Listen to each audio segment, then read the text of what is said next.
Salut Vetters, Patrick ici avec Vetted, je suis épuisé. Je n'ai pas bien dormi la nuit dernière, mais on va quand même sortir une vidéo. Alors, Stephen Greer. Cela fait un moment que nous n'avons pas entendu parler de Stephen Greer et il a donné une interview il n'y a pas longtemps sur une chaîne YouTube populaire appelée Watch Mojo qui couvre en fait, vous savez, les films et le divertissement et d'autres choses. Mais ils ont commencé à s'intéresser aux interviews sur les ovnis, ce qui est assez intéressant, et ils en ont fait une avec le docteur Stephen Greer. Et il a dit certaines choses dedans. Je pense que vous allez être intéressé d'écouter. Alors, regardez, j'ai 3 extraits à vous montrer. Mais commençons par le plus croustillant, d'accord? Veuillez appuyer sur le bouton J'aime Vetters. Cela aide vraiment les vidéos. Et bien sûr, si vous n'êtes pas encore abonné, appuyez sur le bouton S'abonner. D'accord? Allons-y. Extrait numéro 1. Nous sommes à un point de bascule clé où nous allons devoir choisir. Et je sais qu'un des amis du président m'a dit qu'il ne voulait vraiment pas s'en occuper maintenant. Et j'ai dit, eh bien, il n'aura pas le choix, vous savez. Comme je le vois, il n'y aura pas de choix. Cela va se produire sous sa présidence et cela va se produire bien avant 2028. Ce n'est que 2025. Et que cela plaise ou non, tout cela va sortir et cela doit être géré correctement. D'accord, donc Stephen Greer dit qu'il y a un ami, vous savez, proche du président qui lui en a parlé. D'accord. Et vous savez que tout cela va sortir, n'est-ce pas, avant 2028, qui est la fin du mandat de Trump, n'est-ce pas?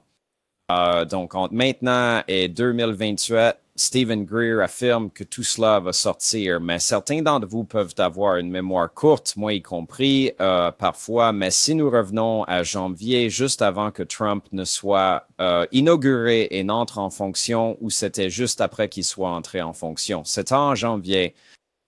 Stephen Greer a promis une divulgation. À un moment donné, c'était 72 heures, sans blague. Puis c'est devenu quelques semaines, puis quelques mois, puis ça a commencé. Maintenant, c'est 2028, quelque part avant 2028. Et Trump va devoir gérer ça quoi qu'il arrive, n'est-ce pas? Alors, je ne sais pas. Qu'en pensez-vous dans les commentaires? Y a-t-il une quelconque validité à cela? Personnellement, je suis fatigué des gens qui disent simplement « c'est juste au coin de la rue, ça arrive ». 72 heures, 2 semaines, kill. Vous savez, faites-le simplement. D'accord? Faites-le simplement. Bref, d'accord. Faites-moi savoir ce que vous en pensez dans les commentaires. Passons au clip numéro 2. Ce que vous découvrirez, c'est que les personnes qui connaissent réellement toute la vérité à ce sujet ne seront pas autorisées à en parler sur de grandes plateformes. Comme quand j'étais chez Joe Rogan en 2013 ou quelque chose comme ça. Et pour qu'il obtienne ces 100 millions de dollars, ils ont dû retirer mon interview de la programmation.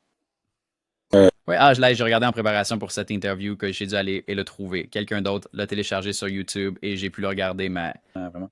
Ce qui était remarquable, c'est que, vous savez, votre histoire n'a pas changé d'un iota depuis 2013. Vous savez, ça a été exactement la même chose. Et donc, Joe Rogan en particulier semble tellement embrasser toute cette affaire de divulgation d'OVNI et a reçu beaucoup d'autres personnes dans son émission, mais ne vous a pas réinvité et parle rarement de vous, ce que je trouve mode. Il n'est pas autorisé à le faire. Alors d'accord, c'est très intéressant de la part de Stephen Greer parce qu'une partie de cela est en fait vrai. Au moins quand Joe Rogan a obtenu ce gros contrat avec Spotify et que tout son contenu est allé sur Spotify, certains épisodes ont été supprimés. Et bien ceux avec Greer faisaient partie de ceux-là. Maintenant, pourquoi ont-ils été supprimés? Je ne sais pas, n'est-ce pas? Stephen Greer prétend des choses qu'il ne sait honnêtement pas, n'est-ce pas? Et seul Joe Rogan et Spotify connaissent la raison. Cela pourrait-il être, vous savez, que c'était tout simplement trop controversé. Greer a dit certaines choses et ils sont juste comme, nous ne voulons pas de ces problèmes.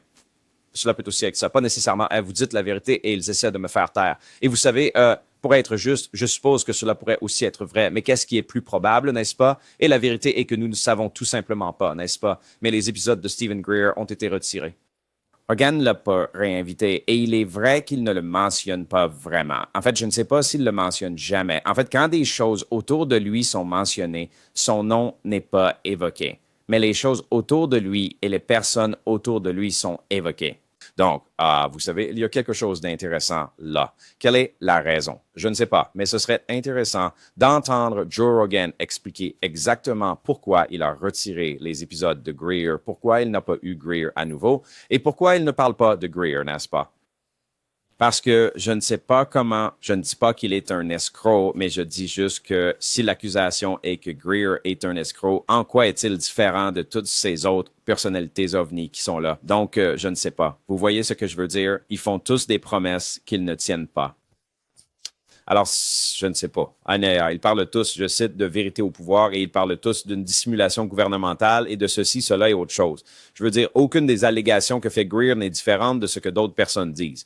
Alors, je me demande s'il y a eu un effort concerté en coulisses de personnes disant à Joe Rogan, « Hey, ne fais pas venir ce type. » D'accord? Ce qui est intéressant. Alors, d'accord, passons au dernier extrait. Les autres sujets qui font le tour, il y a les momies de Nazca qui ont eu une exposition accrue ces dernières semaines. Et cela se rattache à ce que vous avez présenté dans votre premier documentaire, Sirius, à propos de l'humanoïde d'Atacama. Et cela se rattache, vous savez, en revenant et en regardant à nouveau cela, j'étais surpris parce que je ne me souvenais pas du rôle important que le Dr. Gary Nolan a joué dans l'analyse de cet être, ce corps. Et puis en regardant les choses qu'il a déclaré publiquement depuis. Cela contraste un peu avec ce qui a été présenté dans le film. Quelle est votre réaction aux conclusions et aux déclarations qu'il a faites à ce sujet? Eh bien, nous savons qu'elles étaient fausses. Et au moment où nous lui avons remis l'échantillon d'ADN, il a reçu un peu plus de 3 millions de dollars de financement du département de la Défense. Et les deux meilleurs généticiens au monde, dont l'un a travaillé étroitement avec Watson et Crick, qui ont bien sûr découvert la molécule d'ADN, ont analysé le travail qu'il a fait et ont dit qu'il était délibérément frauduleux et qu'il ne reflétait presque absolument pas et qu'il n'était même pas fait correctement la manière dont on ferait ce qu'on appelle l'ADN ancien. Vous savez, et pas une espèce vivante comme vous ou moi faisant un échantillon d'ADN, mais quelque chose, vous savez, de très ancien, datant de décennies ou de centaines d'années, ce que nous ne savons pas. Donc malheureusement, cette recherche a été complètement frauduleusement réalisée et nous pouvons le prouver. Maintenant, il reçoit de l'argent de la CIA pour prouver que les NHI créent des lésions cérébrales chez les humains, alors qu'en réalité, tous ces événements sont des opérations psychologiques fabriquées, comme je viens de décrire. Donc, c'est décourageant. Et la question est, quel est votre prix? Quel est votre prix? Coup de feu, mon Dieu. D'accord? Quel est votre prix? En gros, le Dr. Stephen Greer sous-entend que le Dr. Gary Nolan est un agent de la CIA payé, n'est-ce pas? Prendre de l'argent pour falsifier des données, n'est-ce pas? À propos de ces lésions cérébrales qui proviennent des pannes. Je veux dire, c'est quelque chose dont le Dr. Gary Nolan a parlé de nombreuses fois, qu'il étudie les effets, entre guillemets, des pannes, n'est-ce pas, sur les humains, et que des personnes ont eu des effets physiques et il l'a étudié. Et il a dit que la CIA est venue lui en parler. D'accord. Je veux dire, je peux voir comment il pourrait y avoir quelque chose de suspect là-bas, c'est sûr. Mais vous savez, cela attaque sa crédibilité en tant que scientifique, vous savez, avec des données et ceci et cela, et mentir à ce sujet, c'est différent. Et vous savez, oui, Gary Nolan s'est exprimé contre Greer, donc c'est essentiellement sa parole contre la sienne. Mais je dirais ceci, vous savez, quand j'ai regardé l'interview de Dr. Gary Nolan avec Joe Rogan, la première heure et demie, ils n'ont même pas parlé d'OVNI, d'aliens, rien de tout ça. Ils ont parlé des recherches sur le cancer du Dr. Gary Nolan et je savais qu'il faisait ça, mais je ne savais pas à quel point et j'ai écouté tout ça et j'ai le plus grand respect pour Gary Nolan. Je me fiche des ovnis et des aliens. Ce qu'il a fait pour la recherche sur le cancer est irréprochable. C'est au-delà de tout éloge. Il pourrait quitter la science aujourd'hui et être extrêmement fier de ce qu'il a accompli dans la communauté et de l'impact qu'il a eu sur littéralement des millions de vies à travers le monde.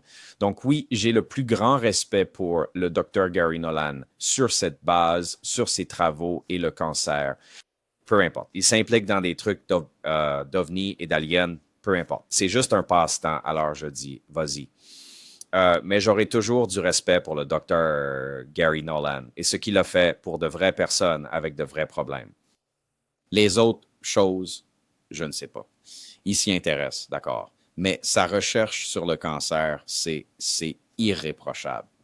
Alors, vous savez, qu'a fait le Dr. Stephen Greer en dehors des ovnis et des extraterrestres? Je ne sais pas. Je dis juste. Des remarques intéressantes, mais très typiques de Greer. pour être honnête. Et regarde, Gary n'a pas peur de dire certaines choses aux Steelers, pas peur de partager son opinion, ce que, pour être honnête, je respecte. Je respecte les gens qui vous disent ce qu'ils ressentent vraiment. Ils ne le cachent pas. Je veux dire, j'aime ça, mais au moins, ils ne sont pas passifs-agressifs. Ils ne sont pas ça. Tu vois ce que je veux dire? Ça, c'est encore pire pour moi. Genre, dis juste ce que tu ressens pour qu'on sache. D'accord, bref, c'est tout pour la vidéo d'aujourd'hui. Je mettrai un lien dans la description vers l'interview complète avec le docteur Stephen Greer sur WatchMojo. Si vous avez entendu mon chien, vous pouvez encore l'entendre faire du bruit ici à l'arrière. D'accord, désolé. Mais oui, je mettrai un lien vers l'interview complète sur WatchMojo pour Dr. Stephen Greer si vous voulez la regarder. Et sinon, on se voit dans la prochaine vidéo. Je termine mon road trip ici. Donc, je devrais être de retour dans mon studio temporaire habituel. Je passe de temporaire à secondaire temporaire. Mais bon, d'accord, on se voit à la prochaine. Rappelez-vous, chaque jour est un cadeau. Paix.